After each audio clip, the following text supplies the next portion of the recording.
কসবায় স্ত্রী ও শ্যালিকাকে হত্যাকারী আসামি সামিউল ২৪ ঘণ্টার মধ্যে গ্রেফতার করেছে পুলিশ।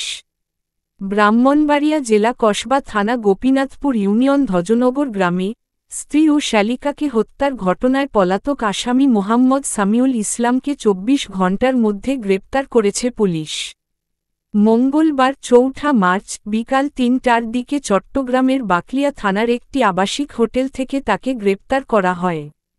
জানা গেছে, ব্রাহ্মণবাড়িয়া জেলার কসবায় গোপীনাথপুর ইউনিয়ন ধ্বজনগর গ্রামে গত ২রা মার্চ রাতে স্ত্রী ও শ্যালিকাকে হত্যার পর মোহাম্মদ সামিউল ইসলাম আত্মগোপনে চলে যায়। পরে আজ তথ্য প্রযুক্তির সহায়তায় তাকে গ্রেপ্তার করা হয়। কসবা থানার পুলিশ জানান, হত্যার বিষয়টি স্বীকার করেছে সামিউল। হত্যার পর লুটে নেওয়া স্বর্ণালংকারও উদ্ধার করেছে পুলিশ। ডালি ভাই, আপনি ঠিকই বলেছেন। আমরা হত্যাকাণ্ডের ইনশাল্লাহ ২৪ ঘন্টার মধ্যে কিন্তু এই মামলার যে প্রধান যে আসামি আমরা সামিউল উর্ফে সামিলকে চট্টগ্রাম থেকে আমার আইয়ু এবং আমার অফিসারদের সমন্বয়ে আমরা পুলিশ প্রশাসনের মাধ্যমে আমরা গ্রেপ্তার করতে সক্ষম হয়েছি এবং গত রাত্রে তাকে আমরা কিন্তু থানায় নিয়ে আসি।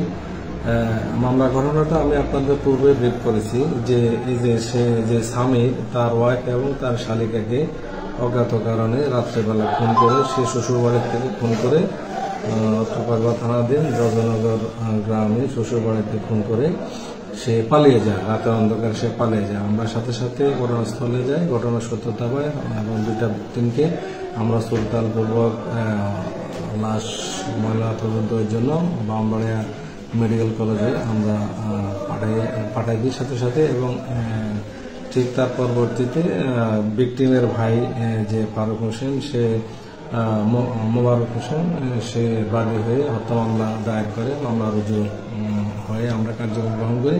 ইতিমধ্যে যে আমাদের মামলা আইয়ু আমার ইন্সপেক্টর তদন্ত, সে তার টিমকে নিয়ে চট্টগ্রাম উদ্দেশ্যে চলে যায়। আমরা বিভিন্ন প্রযুক্তির মাধ্যমে শনাক্ত করে যে আসামের অবস্থানটা শনাক্ত করা হয়েছে চট্টগ্রামে অবস্থান করতেছে। আমাদের টিম চট্টগ্রামে কাজ করে।